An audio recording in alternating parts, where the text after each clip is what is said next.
warahmatullahi wabarakatuh. Perkenalkan, nama saya Naimaureena Grafina Suareli dengan NIM 241120200021, Fakultas Ilmu Kesehatan, Program Studi Fisioterapi. Dalam video kali ini, saya akan membahas apa itu fraktur, bagaimana terjadinya, gejalanya, cara mendiagnosisnya, dan tentunya bagaimana proses pemulihan melalui fisioterapi. Jadi, tonton sampai selesai ya. Nah, apakah kalian pernah mengalami jatuh atau kecelakaan hingga merasa nyeri hebat di bagian tulangmu? Atau mungkin melihat seseorang mengalami cedera sampai tidak bisa menggerakkan anggota tubuhnya? Nah, bisa jadi itu adalah fraktur atau yang bisa kita kenali dengan patah tulang. Nah, pasti kalian bertanya-tanya, apa sih fraktur itu? Nah, fraktur adalah kondisi ketika tulang mengalami retakan atau patah karena tekanan atau benturan yang melebihi kekuatan tulang.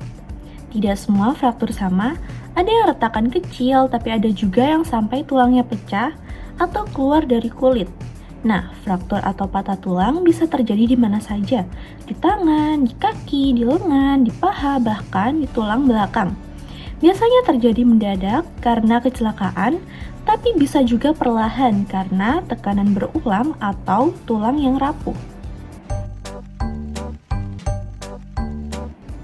Nah, fraktur bisa terjadi karena beberapa penyebab utama, seperti yang pertama trauma langsung, misalnya jatuh, kecelakaan, atau tertimpa benda berat.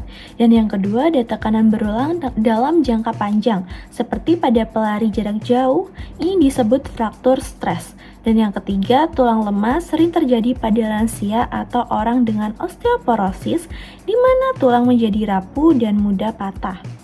Jenis fraktur juga bermacam-macam. Contohnya yang pertama, fraktur tertutup. Nah, fraktur tertutup ini adalah tulang patah tapi tidak menembus kulit.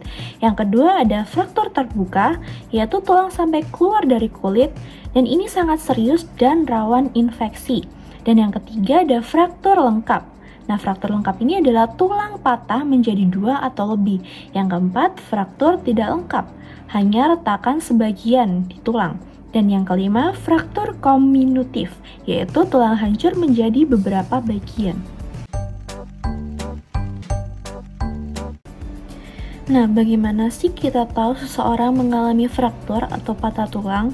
Nah, gejalanya ini cukup jelas ya teman-teman, yaitu tuh nyeri sangat hebat di bagian tubuh yang cedera, bengkak dan memar, sulit untuk digerakkan sama sekali, perubahan bentuk misalnya lengan tampak bengkok, dan kadang terdengar suara krek atau klik saat tulang patah.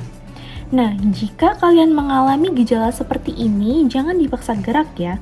Segera cari pertolongan medis. Untuk memastikan seseorang mengalami fraktur, dokter akan melakukan pemeriksaan fisik dan pemeriksaan pencitraan seperti ronsen. Nah, ronsen ini itu untuk melihat letak dan jenis patah tulangnya. Terus ada CT scan atau MRI digunakan jika frakturnya kompleks atau melibatkan jaringan di sekitar tulang. Dari hasil ini, dokter bisa menentukan tindakan pengobatan yang sesuai. Setelah didiagnosis, fraktur perlu distabilkan dan disembuhkan. Caranya bisa berbeda-beda ya teman-teman, tergantung jenis frakturnya. Yang pertama itu ada pemasangan gips atau belat untuk menjaga tulang tetap di tempat. Dan yang kedua ada traksi, yaitu alat penarik tulang agar posisinya lurus. Dan yang ketiga ada operasi jika frakturnya parah, bisa dengan pemasangan pen.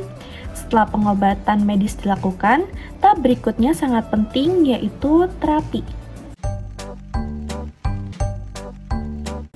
Tahap fisioterapi biasanya meliputi yang pertama fase awal, yaitu setelah gips dilepas atau luka setelah operasi itu sembuh. Ya, kita itu bisa melakukan latihan pernafasan, peregangan ringan, mengurangi nyeri dan bengkak dengan kompres atau alat terapi seperti TENS. Nah, TENS ini adalah singkatan dari Transcussion Electrical Nerve Stimulation. Nah, itu adalah salah satu modalitas atau teknik fisioterapi untuk mengurangi nyeri dengan menggunakan energi listrik yang sudah dimodifikasi untuk merangsang sistem syaraf. Yang Yang kedua ada fase penguatan. Nah, fase penguatan ini meliputi latihan gerak aktif, latihan kekuatan otot dan koordinasi, latihan keseimbangan jika frakturnya ditungkai. Dan yang ketiga ada fase fungsional, yaitu meliputi latihan berjalan, misalnya naik turun tangga, simulasi aktivitas seharian, edukasi postur, dan cara mencegah cedera ulang.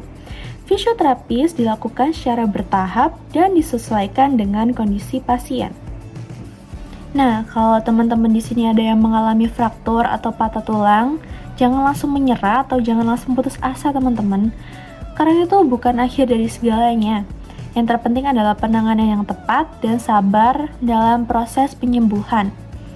Dan jika ada yang baru saja mengalami fraktur atau patah tulang, segera cari pertolongan medis dan proses pemulihan melalui fisioterapi ya. Baik, sekian dari saya. Terima kasih sudah menonton video saya. Jangan lupa jaga kesehatan ya teman-teman, karena mencegah selalu lebih baik daripada mengobati.